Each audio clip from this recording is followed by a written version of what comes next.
Good evening, ladies and gentlemen from Escambia Lakes. We're here at Goat Refuge Lake over here, and we're doing some fencing around the north end. Finally, we've been procrastinating on this corner because there's a problem here. It's low, and the floodwaters come from the creek down there through the swamp and up into flood the lake. If the waters get high enough, that's what they did during the Hurricane Sally. So this whole low area we're planning to fill it in, but since we don't have the equipment, resources, and no one's helped so far, we're just going ahead and getting some fencing up because we got to contain goats here at this end. This is the critical end. This is where they can't get out, folks. Let me just put it that way.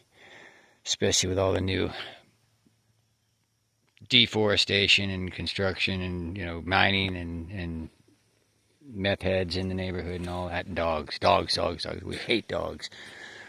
So anyways, this is all going to be wood here. It's going to be like a little cabin here at the end with a sign and everything. Yes, the earth is going to be raised here, and we went ahead and put up a field fence here and set it right up at the top of the 7-foot T-posts. Got it on there nice and secure and tight. And what we've done now is we didn't put in the lower barbed wire. We put the barbed wire leveled right here. This one, so we got a mark.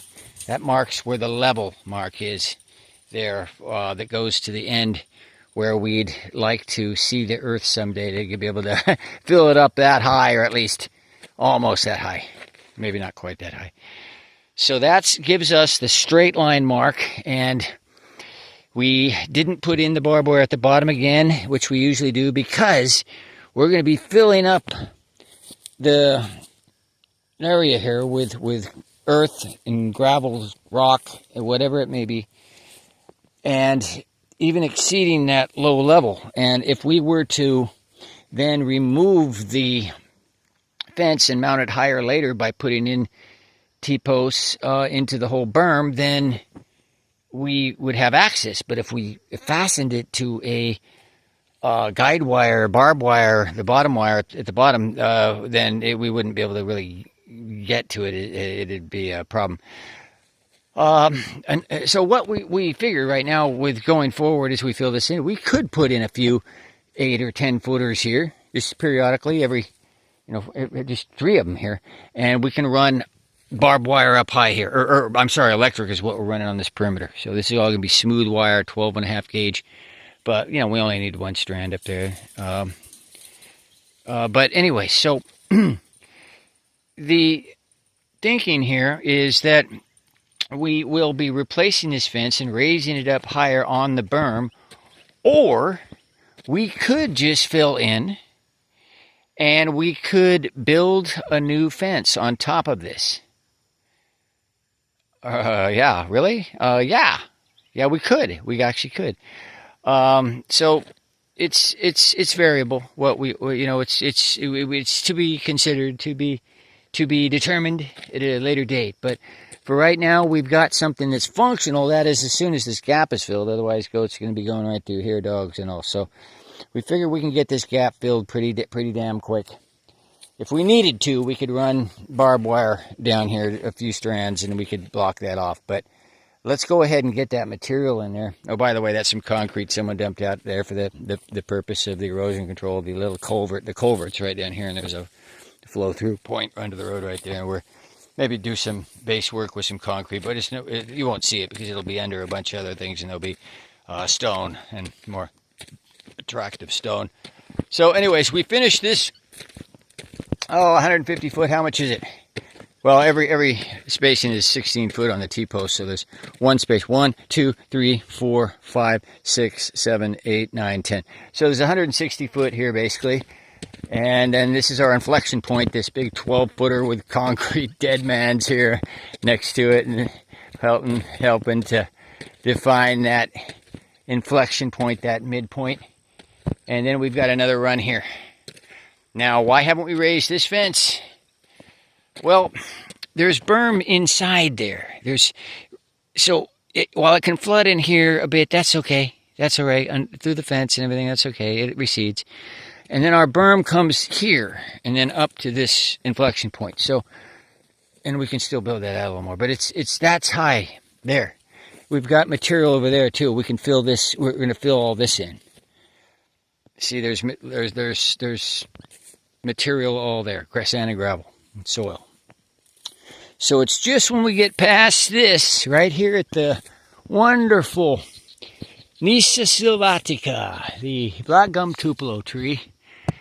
Right when we get there, that's when we get into the lower area where we're susceptible to the flooding. It's right out here, folks. That's all underwater in the flood time. And this is all, I was on a boat here on this road here. So this is where we're going to be filling. So I hope it's clear. It took a long time to get this done because we waited and didn't get the help with the machinery and all this. But we can't kill ourselves over that. I mean, many of us have died, since our goats have died because of this.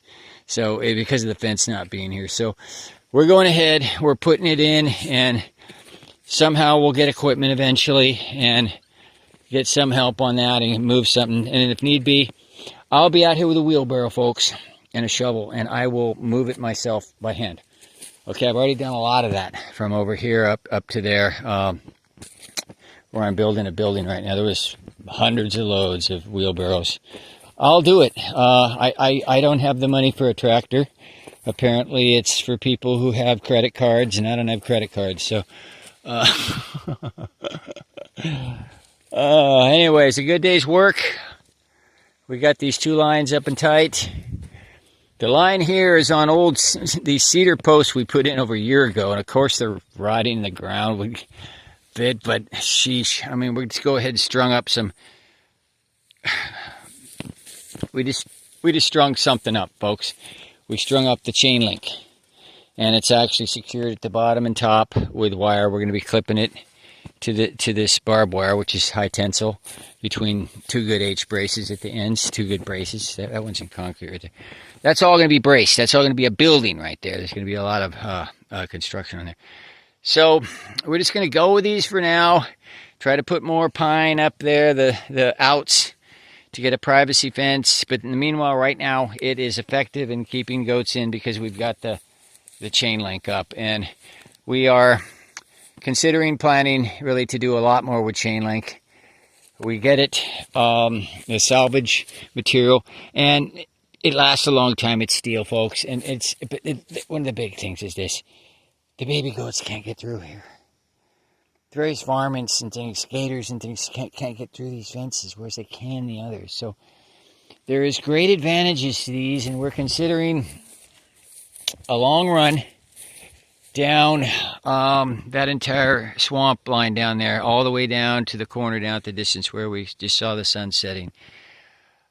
So that may be something we start as soon as tomorrow. I don't know, but that's become a high priority, especially since we've got a little bit of a dry period now after a rainy spell. It's a very rainy summer, but it's been drying out, and that swamp is sucking the moisture out of there right now. It's the opportune time because you start getting into winter. Sometimes you get into some more rainy seasons, and the rain will be back, the water will be back, especially since they've done a bunch of work out here and they've blocked off the swamp there. They've destroyed the wetlands. They put a big berm right up here, so the wetlands are now just confined to this natural gas line where they used to go way in there. You see where this old cypress was and everything. But anyways, so good work done today, and we'll be doing a hell of a lot more. Got to get this perimeter locked down, folks. Winter is coming on sooner than later here. It's already getting into mid-October, and wow, temperatures are going to be dropping in no time, and everything's got to be locked down.